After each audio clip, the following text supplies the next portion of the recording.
नमस्कार। आज हूँ अगस्ट 10 तारिख रविवार। आसतु आज सकाळ केतेक गुरुत्वपूर्ण खबर उपर नजर पकेइबा। संपूर्ण खबरटी को जानिया पई वीडियो को लाइक करी कमेंट रे जय जगन्नाथ निश्चिंत लिखिबे। तेबे प्रथम खबर, केंद्र कैबिनेट रो बड़ निष्पत्ति, उज्ज्वला सब्सिडी पई 12,000 कोटी टंका मंजूर। मोदी कैबिनेट रे बड़ निष्पत्ति, उज्ज्वला और एलपीजी सब्सिडी जारी रखिछंती मोदी सरकार। गरीब महिलांक पई उद्दिष्ट उज्ज्वला सब्सिडी पई 12,000 कोटी टंका मंजूर करिछि केंद्र कैबिनेट। सेहीपरि एलपीजी सिलिंडर सब्सिडी दर रे बिक्री जोगु तैल कंपनी मानकु हेउतिबा क्षतिपूरण बाबदकु 30,000 कोटी टंका जोगाइबे सरकार। सूचना और प्रसारण मंत्री अश्विनी वैष्णव कैबिनेट रे निया जाइथिबा निष्पत्ति उपरे एही सूचना दैचंती। सारा देश रे गरीब परिवार रो वयस्क महिला मानकु मागेणा एलपीजी संजोग करिया पई 2016 मे मासरे पीएमयूवाई योजना आरंभ करा जाइथिला।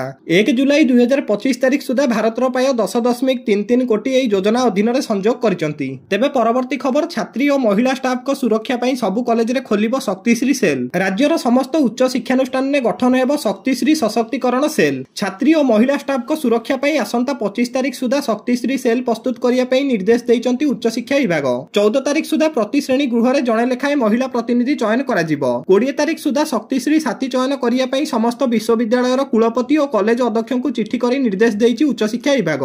चिठी रे कुआ जाई जे छात्रींकर सुरक्षा को प्राधान्य दिया जिबा उचित। सेति पई शिक्षानुष्ठान गुडीकरे आत्मरक्षा कौशल ठारू आरंभ करी महिलांक सशक्तिकरण को सुदृढ़ करा जिवो।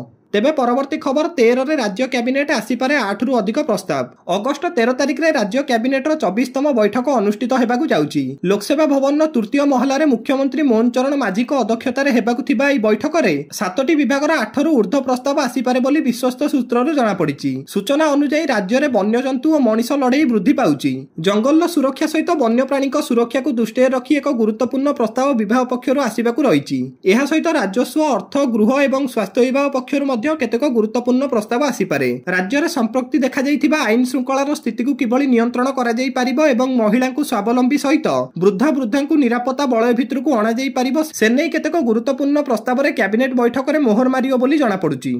तेबे परवर्ती खबर, जयपुर रे हिताधिकारी को सुभद्रार तृतीय किस्ती टंका बांटिले मुख्यमंत्री। राखी पूर्णिमा रे जयपुर गस्तरे आसी मुख्यमंत्री मोहन चरण माझी हिताधिकारी को बांटिजंती सुभद्रा योजनार तृतीय किस्ती। समग्र राज्य रे कोटिएरु अधिक हिताधिकारी को तृतीय किस्ती टंका पठा जाइछि। एही अवसर रे आयोजित कार्यक्रम रे 15 रु ऊर्ध्व सुभद्रा हिताधिकारी को मुख्यमंत्री मोहन चरण माझी टंका बांटिचंती। परे समस्त हिताधिकारी को अकाउंट को टंका पठा जाइछि। एही कार्यक्रम रे 2 उपमुख्यमंत्री मंत्री नित्यानंद गंड, सांसद बलभद्र माझी और विधायक तारा प्रसाद बाहिनपति प्रमुख उपस्थित रहिथिले। तेबे परवर्ती खबर, कोटियावासी को आगामी दिन में ओडिशा सरकार जोगाइबे सेवा। कोटिया विवाद उपरे प्रतिक्रिया रखिछंती राजस्व मंत्री सुरेश पुजारी। से कहिछंती कोटिया विवाद विषय रे राज्य सरकार नियमित भाव में केंद्र सरकार को सहित जोगाजोग रे रहिछंती। राजस्व मंत्री सुरेश पुजारी आहुरी मध्य कहिछंती कोटिया समस्या एभली एक समस्या जहार मानवीय दृष्टिकोण रहिछि। राज्य सरकार को सेवा कोटिया रे पहुंची न पारिबा और आंध्र प्रदेश रो सरकार सेटारे पहुंची सेवा प्रदान करिबा ए हेउची कोटियार समस्यार कारण। गतकाली उपमुख्यमंत्री प्रभाती परिडा सेटारे पहुंची सुभद्रा योजनार आगामी दिन में रेशन कार्ड पर जोगाण मंत्री मध्य कोटिया जिबे। मु निजे मध्य कोटिया जाई सेठार लोकमानकर जा समस्या रही से सब लिपिबद्ध करी आनिछि। आगामी दिन में कोटियावासी को उच्च शिक्षा पर राज्य सरकार योजना करुचंती एवं से मध्य कहिसंती कोटियावासी आगामी दिन में ओडिशा सरकार को पक्षरु जेउ सेवा और भल पाइया पाइबे, केबे हेले आंध्र प्रदेश रो सरकार ताहा कोटियावासी को देई परिबो नाही। तेबे परवर्ती खबर, दिल्ली रु फेरी मनमोहन कले बड़ घोषणा। राज्य भाजपा सभापति मनमोहन सामल दिल्ली गस्तरु फेरिया परे गणमाध्यम रे बड़ बयान दैचंती। राज्य रे मंत्रिमंडल संप्रसारण, निगम, बोर्ड और कमिटी नियुक्ति नै रखिचंती बड़ प्रतिक्रिया। से कहिचंती तालिका दिल्ली रे नुहे बरं ओडिशा रे प्रस्तुत हेबो। एहा सहित से कहिचंती आगामी 15 किंबा 20 तारिख परे निगम, बोर्ड और कमिटी गठन होई पारे। तेबे वर्तमान निर्दिष्ट तारिख घोषणा करा जाई नै बोली से कहिचंती। मनमोहन सामल दिल्ली रे मुख्यमंत्री मोहन चरण माझी, केंद्र मंत्री, राष्ट्रीय उपाध्यक्ष और अन्य वरिष्ठ नेता मानक सहित बैठक करिथिबार सूचना रहिछि। से कहिसंती दलीय नेता मानक सहित आलोचना और चर्चा पर निष्पत्ति निया जिवो। एहा सहित से सांगठनिक कार्य और अन्य गुरुत्वपूर्ण विषय नै दिल्ली रे आलोचना होइतिबार उल्लेख करिसंती। एहा पूर्व राज्य रे मंत्रिमंडल संप्रसारण नै मध्य चर्चा जोर धरिथिला, किंतु सभापति स्पष्ट करिसंत जे दिल्ली रे ए विषय रे कोनोसी आलोचना होई नै। तेबे निगम एवं बोर्ड रो नियुक्ति नै राज्य रे उत्कंठा वृद्धि पाइछि। अनेक नेता माने एई पदवी पई आशाई थिबा बेले संगठन रे स्थान न पाइबा नेता मानकु निगम एवं बोर्ड रे स्थान दिया जाई पारे बोली चर्चा हेउची।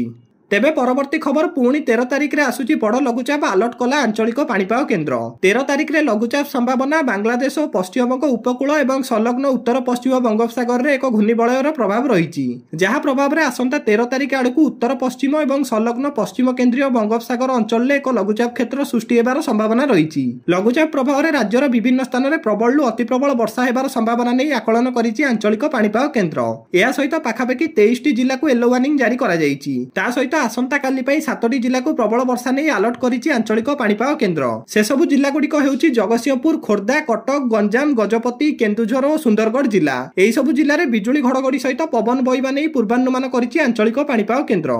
तेबे परवर्ती खबर लांच नेउथिबा जगन्नाथ पुलिस विरुद्ध रे एकाठी हेले श्रद्धालु। पुणी विवाद रे Shri Jagannath temple police squad launch नदेले भक्त मानकु दुर्व्यवहार करुथिबार अभियोग होईछि। दुर्व्यवहार को नहीं प्राय 50 रु अधिक भक्त अभियोग करिसंती। चिन्मयी सेनापति नामक जने जेटीबी श्रीमंदिर भितर दर्शन समय रे एभली व्यवहार करथिबार अभियोग होईछि। असभ्य भाषा रे गाली करथिबार मध्य अभियोग होईछि। एथिरे श्रद्धालु माने जिल्लापालक द्वारस्थ होईचंती। जिल्लापालक अभियोग पत्र देबा सहित जेटीबी विरुद्ध रे कार्यानुष्ठान नेबाकू अनुरोध करचंती। गत 3 मास तळे जगन्नाथ मंदिर पुलिस नाम आउटसोर्सिंग माध्यम प्राय 75 कर्मचारी नियोजित होइथिले। एमाने श्री जगन्नाथ मंदिर पुलिस भली स्थायी नुहंती, किंतु जगन्नाथ मंदिर पुलिस स्क्वाड नाम ड्यूटी करुचंती। गत 6 तारिख रे लांच नेउथिया बेले जने जेटीबी वीडियो रे कैद होइथिले। श्रीमंदिर मुख्य प्रशासक तांकु कार्यरु बहिष्कार करथिले। तेबे पुणी जने जेटीबी भूमिका संदेह को आसिया परे असंतोष लागि रहिछि।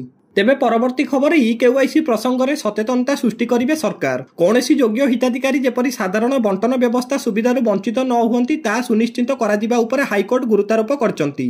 केवाईसी अपलोड करिवार ज्ञान एवं व्यवस्था प्रसंग में जानि नथिबा हिताधिकारी को आवश्यक खाद्य सामग्री जोगाण सरकार बंद करिबा आशंका रहिथिबा अभियोग संपर्कित मामलार हाईकोर्ट शुणाणी करी राशन कार्ड धारक मध्य सचेतनता सृष्टि करिया पई सरकार को निर्देश दैचंती। सुलभ बिक्री केन्द्र गुड़िकर आवश्यक स्थले भित्तिभूमि विकास कराजिबो, जहा वैषयिक ज्ञान नथिबा व्यक्ति विशेष फिजिकल कॉपी बा हार्ड कॉपी आधार रे केवाईसी अपलोड रो सुविधा पाई परिबे बोली हाईकोर्ट कहिसंती।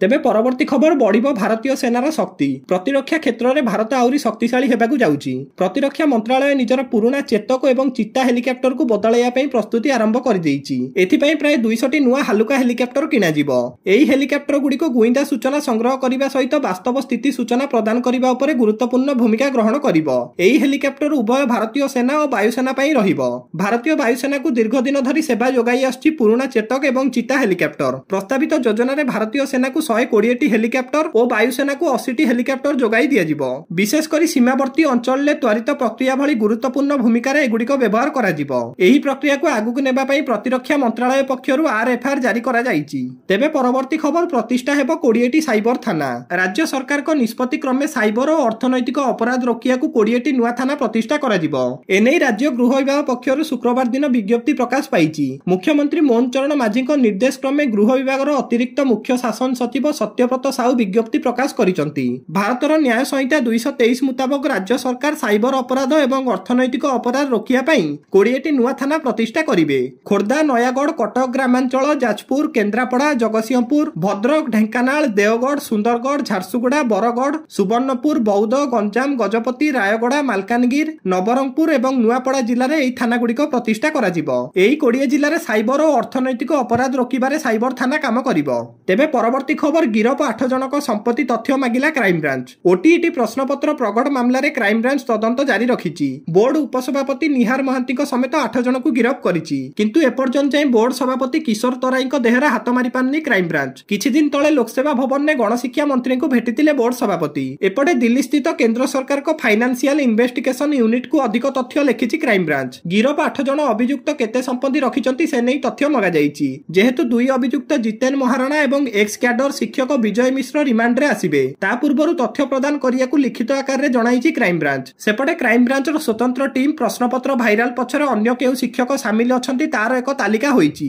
तेबे परवर्ती खबर अलास्का रे ट्रम्प को भेटिबे पुटिन। आसंता सप्ताह रे हेबाकू जाउछि 2 शक्तिशाली राष्ट्र नेतांको साक्षात। अलास्का रे अमेरिका राष्ट्रपति डोनाल्ड ट्रम्प को भेटिबे रूस रो राष्ट्रपति व्लादिमीर पुटिन। सूचना अनुसार एही बैठक बेस गुरुत्वपूर्ण, कारण यह रूसिया यूक्रेन युद्ध प्रसंग रे उपरे बसियाकू जाउछि। दीर्घ 3 वर्ष हेबो रूस और यूक्रेन ଯୁଦ୍ଧ ଚାଲିଛି। ସେପଟେ ଆମେରିକା ଏହାକୁ ବନ୍ଦ କରିବା ପାଇଁ ଉଭୟ ରୁଷିଆ ଏବଂ ୟୁକ୍ରେନ ସହିତ ଭିନ୍ନ ଭିନ୍ନ ବୈଠକ ମଧ୍ୟ କରୁଛନ୍ତି। ତେବେ କୌଣସି ନିଷ୍କର୍ଷ ବାହାରି ପାରୁନି। ଏହା ଭିତରେ ପୁଟିନଙ୍କ ସହିତ ଟ୍ରମ୍ପଙ୍କ ଭେଟଘାଟ ଉପରେ ସାରା ବିଶ୍ୱର ନଜର ରହିଛି। ଏହି ଭେଟଘାଟ ଯଦି ସଫଳ ହୁଏ ତେବେ ରୁଷିଆ ଓ ୟୁକ୍ରେନର ସାକ୍ଷାତ ହୋଇପାରେ। ଅନ୍ୟପଟେ ରୁଷ ସହିତ ଆମେରିକାର ତିକ୍ତତା ଚାଲିଛି। ଏପରିକି ଭାରତ ରୁଷଠାରୁ ତେଲ କିଣିଥିବାରୁ ଆମେରିକା ଟାରିଫ ବୃଦ୍ଧି କରି ରାଗ ସୁଝାଉଛି। ଏଥିରୁ ଆମେରିକା ରାଷ୍ଟ୍ରପତିଙ୍କ ଦୋମୁହାଁ ନୀତି ଜଳଜଳ ହୋଇ ଦେଖାଯାଉଛି। ତେବେ ଶେଷ ଖବର, ବାଇକ୍ରେ ହେଉଥିଲା 30 କିଲୋ ଗଞ୍ଜେଇ ଚାଲାଣ। ବାଇକ୍ରେ ହେଉଥିଲା ଗଞ୍ଜେଇ ଚୋରା ଚାଲାଣ, ମାଡ଼ି ବସିଲା ପୋଲିସ। ବାଇକ୍ ସହିତ 30 କେଜି ଗଞ୍ଜେଇ ଜବତ ହୋଇଛି। ଚାଲାଣରେ ସମ୍ପୃକ୍ତ ବାଇକ୍ ଚାଳକକୁ ଗିରଫ କରିଛି ପୋଲିସ। ଗିରଫ ଅଭିଯୁକ୍ତ ଜଣକ ମୋହନା ଥାନା ଡିମ୍ବିରିଝୋଳି ଗାଁର ଶଙ୍କର ସବର। ଶଙ୍କର ନିଜ ବାଇକ୍ରେ ଗଞ୍ଜେଇ ନେଇ ନିଜ ଗାଁ ଅଭିମୁଖେ ଯାଉଥିବା ବେଳେ ପୋଲିସ ତାଙ୍କୁ ମାଡ଼ି ବସିଥିଲା। ଜବତ ଗଞ୍ଜେଇର ଅନୁମାନିକ ମୂଲ୍ୟ 3 ଲକ୍ଷ ଟଙ୍କା ହେବ। ସେ ଏହି ଗଞ୍ଜେଇକୁ ଚେନ୍ନାଇ ଚାଲାଣ କରିବାର ଯୋଜନା କରିଥିଲେ। ଦର୍ଶକ ବନ୍ଧୁ, ପ୍ରତିଦିନ ଗୁରୁତ୍ୱପୂର୍ଣ୍ଣ ଖବର ଜାଣିବା ପାଇଁ ଆମ ଚ୍ୟାନେଲକୁ ନିଶ୍ଚିତ ସବସ୍କ୍ରାଇବ କରନ୍ତୁ। ଜୟ ଜଗନ୍ନାଥ, ଧନ୍ୟବାଦ।